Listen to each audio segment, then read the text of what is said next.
A'udzubillahi minasyaitonirrajim. Bismillahirrahmanirrahim. Assalamualaikum warahmatullahi wabarakatuh. Alhamdulillahi rabbil alamin. Allahumma salli ala sayyidina Muhammadin wa ala alihi wa sahbihi ajma'in. Amma ba'du. Faqala Allah Ta'ala fil Qur'anil Azim. A'udzubillahi minasyaitonirrajim. Bismillahirrahmanirrahim.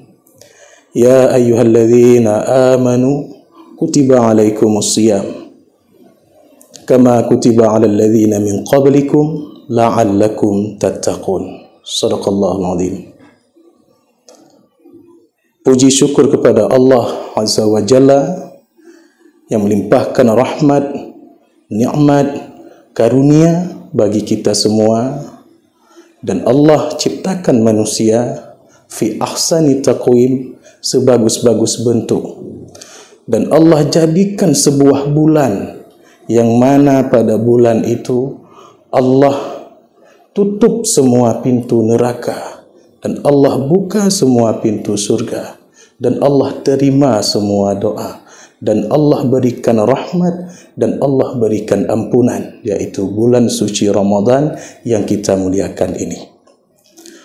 Salawat berangkaikan salam bagi baginda besar Muhammad sallallahu alaihi wasallam, keluarga dan sahabatnya sekalian. Syederalun rakan Puja TV yang dirahmati Allah, pada bulan yang bahagia ini, pada bulan yang rahmat ini, pada bulan yang mulia, bulan yang sangat agung, marilah kita semua senantiasa berubudiyah kepada Allah, menjalankan perintahnya Allah dan menjauhi larangannya Allah Azza wa Jalla. Dan juga pada bulan yang berbahagia ini kita tingkatkan amaliyah kita tingkatkan ubudiyah kita tingkatkan keimanan kita kepada Allah Azza wa Jalla. Syederalun yang dirahmati Allah, banyak hal yang bisa kita lakukan pada bulan Ramadan, mulai dari amalan yang wajib dan juga amalan yang sunnah. Keduanya itu datang dari Allah. Itulah yang namanya amar ma'ruf, nahi mungkar. Ma'ruf itu ada hukumnya yang wajib, ada hukumnya yang sunnah. Keduanya datang daripada Allah dan Rasulullah sallallahu alaihi wasallam. Yang Allah larang pun ada yang hukumnya haram, ada yang hukumnya makruh. Maka oleh karenanya kita senantiasa berbuat kebajikan perintah Allah, wajib dan sunnah, dan senantiasa menjauhi larangan daripada Allah Azza wa Jalla. Sebagaimana kita ketahui, di dalam bulan Ramadan pada malamnya kita melakukan solat yang dinamakan solat tarawih, yaitu menghidupkan malam-malam bulan Ramadan ini. Syederalun yang dirahmati Allah, alangkah indahnya di ketika malam bulan Ramadan kita memohon ampunan kepada Allah atas segala kesalahan-kesalahan yang kita lakukan. Bukan cuma mendirikan tarawih, mengerjakan tarawih karena orang lain melakukannya, bukan karena paksaan daripada keadaan yang kita lalui di dalam masyarakat. Sebagaimana Rasulullah sallallahu alaihi wasallam mengatakan, "Man qama Ramadan imanan wa ihtisaban, ghufira lahu ma taqaddama min dzambihi."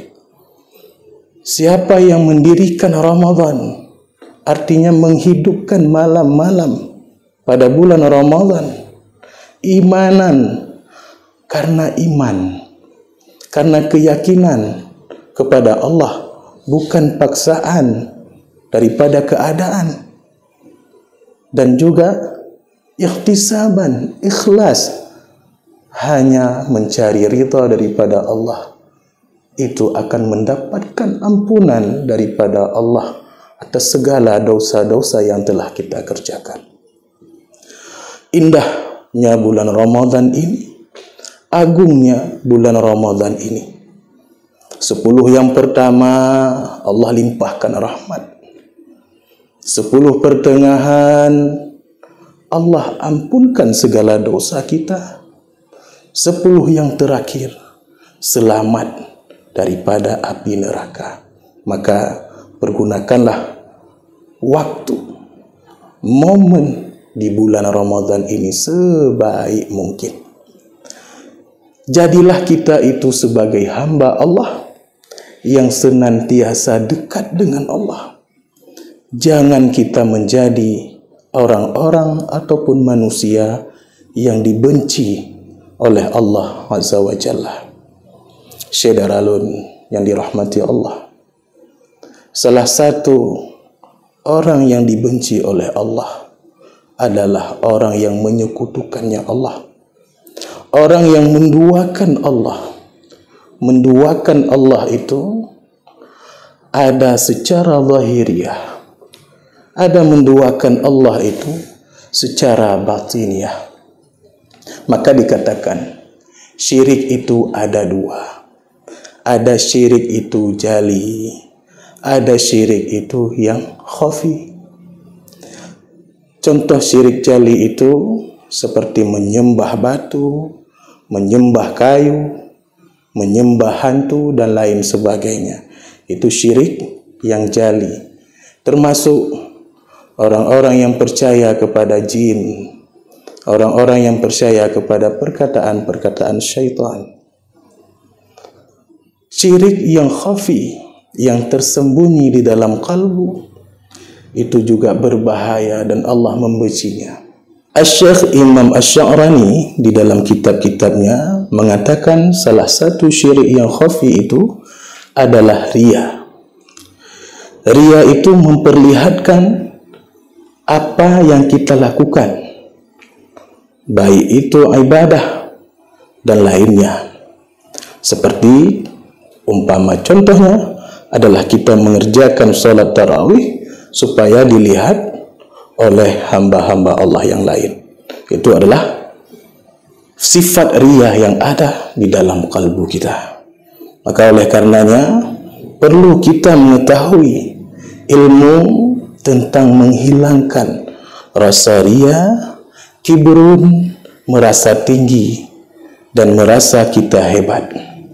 Itu dibahas di dalam kitab-kitab tasawuf. Maka oleh karenanya belajarlah kita bersama kitab-kitab tasawuf seperti kitab Ihya Ulumuddin yang dikarang oleh Al-Imam Al-Ghazali rahimahullahu ta'ala. Dan juga hal yang dibenci oleh Allah adalah orang yang sengaja meninggalkan solatnya, orang yang menganggap sepele solatnya, orang yang tidak mengingat waktu solatnya. Maka orang-orang itu termasuk orang-orang yang kelak masuk ke dalam neraka wailun. Dan juga yang menjadi musuh ataupun dibenci Allah adalah orang pada bulan Ramadan dia melakukan maksiat. Pada bulan Ramadan dia tidak salat 5 waktu. Pada bulan Ramadan dia juga tidak berpuasa Ramadan. Bahkan miris, sangat miris. Pernah kita lihat di media sosial dengan live streamingnya, dia makan di hadapan manusia pada bulan Ramadan dan juga melakukan maksiat-maksiat yang lainnya. Misal maksiat yang dilakukan adalah ghibah, mengupat. Maka pada bulan Ramadan berhati-hatilah di dalam beramal, di dalam melakukan sesuatu. Jangan sampai kita bermaksiat kepada Allah. Syederalun rakan Puja TV yang dirahmati Allah, ada 5 hal yang bisa membatalkan pahala puasa kita. Berarti melakukan 5 hal itu juga maksiat kepada Allah Azza wa Jalla. Khamsun yuftirna as-shaim. 5 perkara yang membatalkan puasa, artinya membatalkan pahala bagi orang yang berpuasa. Yang pertama, al-kadhib, berbohong. Berbohong artinya berdusta. Berdusta seperti contoh mengatakan perkataan yang bukan hak.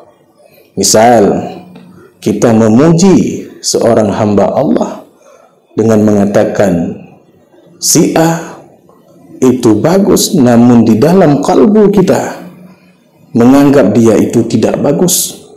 Itu juga namanya berbohong. Maka itu bisa membatalkan pahala daripada puasa kita. Dan juga selain daripada berbohong, seperti ghibah dan juga namimah. Apa namimah?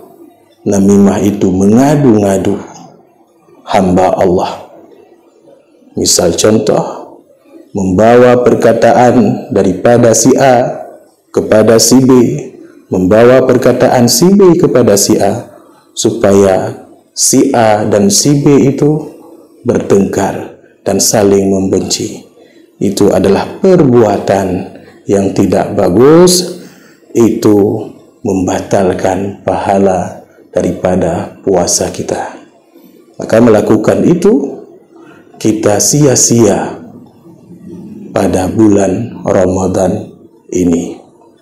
Syederalun yang dirahmati Allah, begitu juga sumpah yang palsu,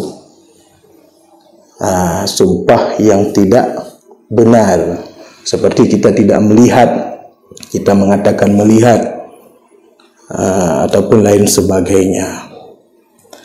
Dan juga nadhru bisyahwah, melihat dengan syahwat, itu juga membatalkan pahala daripada puasa kita. Syederalun yang dirahmati Allah, jagalah kita, jagalah diri kita, jagalah amalia kita, jagalah puasa kita, supaya jangan sia-sia puasa yang kita lakukan pada bulan Ramadan ini.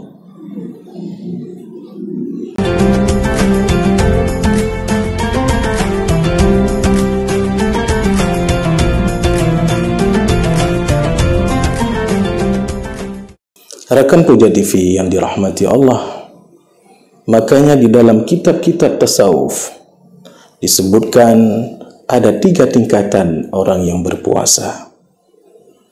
Yang pertama, puasa tingkatan awam, yaitu puasa pada umumnya menahan lapar dan haus dan lain sebagainya daripada hal-hal yang membatalkan puasa. Tingkatan yang kedua, tingkatan khawas namanya, tingkatan orang-orang yang khusus, orang-orang yang bertakwa kepada Allah, orang-orang yang soleh, yang benar-benar mengikuti ajaran Allah dan Rasulullah, yaitu adalah orang-orang yang berpuasa Ramadan selain menahan lapar dan haus, juga menahan matanya daripada melihat kepada hal-hal yang diharamkan oleh Allah Azza wa Jalla. Banyak hal-hal yang diharamkan Allah yang tidak boleh kita lihat. Dan itu pembahasan di dalam syariah kita sudah paham insya-Allah semuanya. Dan juga pada sekarang ini hal yang demikian, hal-hal yang diharamkan Allah mudah kita kerjakan. Sebagaimana sekarang sudah maju banyak media-media sosial, di situ terkadang muncul hal-hal yang haram di HP-HP kita. Jika kita senang melihatnya, maka itu kita sudah berdosa. Rekan Puja TV yang dirahmati Allah dan juga lainnya, mengumpat itu sangat mudah pada zaman ini. Dan juga namimah, mengadu-ngadu, itu juga sangat mudah pada masa ini. Tidak perlu kita keluar rumah untuk mengajak orang-orang berghibah. Namun di kasur kita sedang berbaring, kita bisa melakukan ghibah, bisa melakukan namimah, bisa melakukan nadru bisyahwah. Na'udzubillah. Semoga kita tidak termasuk ke dalam golongan hamba-hamba Allah yang dimurkai oleh Allah. Rekan Puja TV yang dirahmati Allah, oleh karenanya maka pada bulan Ramadan kita hindari hal-hal yang bisa membatalkan pahala daripada puasa kita, supaya kita mendapatkan ketakwaan kepada Allah. Apa itu takwa? Takwa itu adalah menjunjung tinggi perintah Allah, menjauhi semua larangannya Allah. Maka takwa itu adalah buah hasil daripada puasa Ramadan. Dan ciri-ciri orang bertakwa, orang yang mengikuti Al-Quran, mengikuti Rasulullah Sallallahu Alaihi Wasallam di dalam syariat, di dalam tarikat, di dalam hakikat, dan juga bermakrifah kepada Allah. Semuanya mengikuti Rasulullah Sallallahu Alaihi Wasallam dan tidak melakukan bid'ah-bid'ah yang buruk, bid'ah-bid'ah yang melenceng daripada agama. Karena bid'ah itu ada yang hasanah dan juga ada yang dhalalah. Kita harus bisa membedakan yang mana yang bertentangan dengan syariat dan yang mana yang disetujui oleh syariat. Maka oleh karenanya perlu kita mengikuti para ulama-ulama, masyayikh-masyayikh kita, supaya kita tidak tersesat di dalam berjalan pada agama ini, berjalan menuju kepada Allah. Alhamdulillah, di Aceh, di tempat kita, pada bulan Ramadan ada guru-guru yang mengajarkan supaya Ramadan dipergunakan sebaik mungkin, yaitu para masyayikh-masyayikh di dalam tariqah-tariqah, baik di dalam tariqah Syadziliyah, tariqah Naqsyabandiyah, tariqah Thamaniyah, dan juga tariqah Qadiriyah, dan lain sebagainya, tariqah-tariqah yang masyhur. Misal contoh daripada Naqsyabandiyah, pada bulan Ramadan melakukan suluk di pesantren-pesantren, misalnya di Labuhan Haji, Darussalam, itu ada suluk. Diajarkan di dalam suluk supaya kita itu bisa bernafsu mutmainnah, kita bisa dekat dengan Allah, kita tidak jauh daripada Allah Azza wa Jalla. Maka jika ada kesempatan, kita melakukanlah suluk di pesantren-pesantren bersama masyayikh-masyayikh, guru-guru kita. Di Labuhan Haji misalnya, itu dipimpin oleh 2 orang guru, yang di Darussalam Labuhan Haji dipimpin oleh guru kita tercinta Abuya Mawardi Wali Al-Khalidi, dan juga di Darul Ihsan dipimpin oleh Syekh Amran Wali Al-Khalidi, dan banyak juga tempat-tempat yang lain yang masyhur. Menyebutkan itu, 2 pesantren itu Karena yang membawa tariqah Naqsyabandiyah ke Aceh ini adalah ayah daripada Abuya Amran Wali Al-Khalidi dan juga Abuya Mawardi Wali Al-Khalidi, yaitu Abuya Syekh Muda Muhammad Wali Al-Khalidi. Rakan Puja TV yang dirahmati Allah, begitu senangnya kita orang Aceh mendapatkan guru-guru yang sedemikian, yang bisa membimbing kalbu kita dekat dengan Allah, apalagi terkhusus pada bulan Ramadan yang kita cintai ini. Rakan Puja TV yang dirahmati Allah, dengan melakukan suluk itu menjaga diri kita daripada melakukan maksiat-maksiat yang zahir dan juga maksiat-maksiat yang batin, dan mendekatkan diri kita kepada Allah Azza wa Jalla, supaya Ramadan yang kita lakukan Ramadan yang makbul, Ramadan yang diterima oleh Allah, dan mendapatkan ketakwaan yang Allah janjikan bagi orang-orang yang berpuasa. Bertambah keimanan, mendapat manisnya iman setelah melakukan puasa Ramadan. Jauh daripada maksiat, tidak melakukan hal-hal yang dibenci oleh Allah Azza wa Jalla. Karena yang melakukan maksiat pada bulan Ramadan adalah musuhnya Ramadan. Orang yang sudah menjadi musuhnya Ramadan, kelak pada hari kiamat tidak akan senang, tidak akan bahagia. Dia itu akan susah. Bahkan Rasulullah Sallallahu Alaihi Wasallam tidak suka kepada orang yang bermaksiat pada bulan Ramadan. Diceritakan pada hari kiamat kelak ada seorang hamba Allah yang sebelum masuk neraka sudah dicambuk oleh malaikat.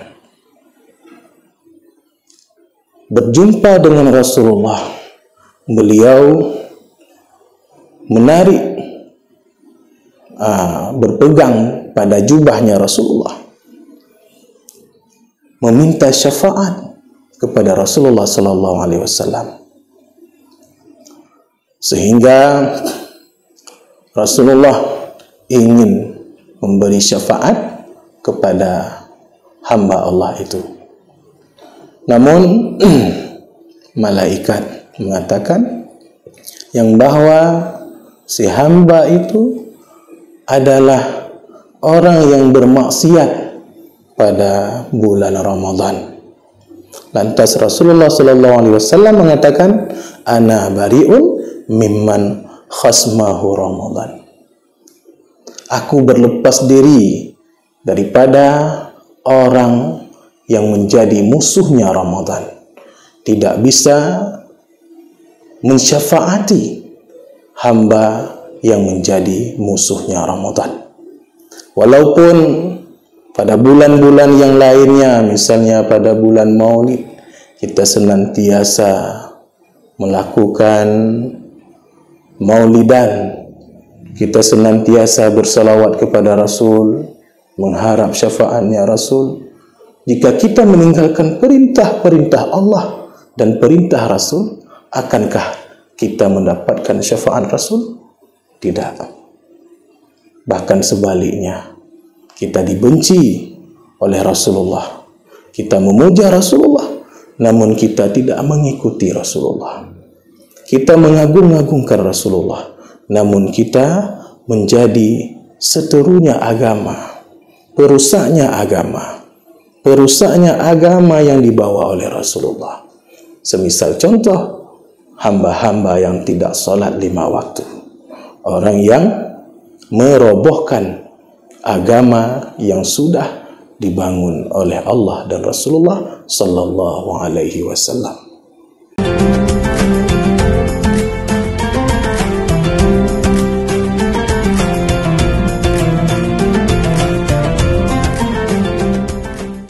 Saudara pemirsa Puja TV yang dirahmati Allah, Oleh karenanya, janganlah kita menjadi musuhnya Ramadan sehingga tidak mendapat syafaat daripada Rasulullah sallallahu alaihi wasallam. Dan 5 hal yang disebutkan tadi, kita harus menjaganya, tidak menjadi orang yang berdusta, tidak menjadi orang yang melihat dengan syahwat, tidak menjadi orang yang berghibah, tidak menjadi orang yang namimah, dan tidak menjadi orang yang bersumpah dengan dusta. Supaya kita mendapatkan kelebihan-kelebihan daripada Ramadan, mendapatkan kesempurnaan di dalam bulan Ramadan ini. Itulah puasa pada tingkatan khawas, dan juga ada tingkatan puasa dinamakan dengan puasa khawasul khawas, puasa orang-orang yang muqarrabin, puasa orang-orang yang arifin, orang-orang yang selalu bersama Allah, dan menjaga dirinya, menahan dirinya daripada mengingat barang selain Allah, senantiasa selalu di dalam duduknya, di dalam berjalannya, di dalam melakukan apapun, hatinya selalu bersama Allah Azza wa Jalla. Rakan Puja TV yang dirahmati Allah, pergunakan waktu di dalam bulan Ramadan sebaik mungkin supaya kita mendapatkan ampunan daripada Allah, tidak termasuk ke dalam golongan yang diaminkan oleh Rasulullah di dalam doanya Jibril, yaitu orang-orang yang celaka karena mendapati Ramadan namun tidak mendapat ampunan daripada Allah. Dan satu nasihat daripada Imam Al-Ghazali dan juga daripada Rasulullah sallallahu alaihi wasallam yang perlu kita ingat, di mana tingkatan kita sudah berada, kita pada makam apa, adalah tanda berpalingnya Allah daripada kita adalah senantiasa kita melakukan perbuatan yang tidak berfaedah, selalu melakukan perbuatan yang sia-sia. Itu adalah tanda Allah jauh dengan kita. Hati kita sunyi daripada mengingat Allah. Hati kita menjadi hati-hati yang kotor karena selalu melakukan hal-hal yang tidak berfaedah, apalagi hal-hal yang bersifat maksiat kepada Allah Azza wa Jalla, hal-hal yang menyekutukan Allah, hal-hal yang dilarang oleh Allah. Kita tidak menjaga, membuat kalbu kita keras, membuat cahaya-cahaya keimanan bisa redup, dan na'udzubillah takut akan hilang di dalam kalbu kita. Penentuan di ketika kita mati itu adalah keimanan kita kepada Allah. Selamat keimanan kita, maka kita akan sejahtera. Gugur keimanan kita, kita akan celaka. Perlu dan wajib kita menjaga iman kita supaya selalu menjadi hamba Allah yang dicintai Allah, yang disenangi Allah Azza wa Jalla. Rakan-rakan Puja TV yang dirahmati Allah, insya-Allah kita akan berjumpa lagi di dalam program Penyejuk Hati Puja TV bersama asatid-asatid kita, bersama masyayikh-masyayikh kita. InsyaAllah saya akhiri. Wallahul muwafiq ila aqwamit thariq. Wassalamualaikum warahmatullahi wabarakatuh.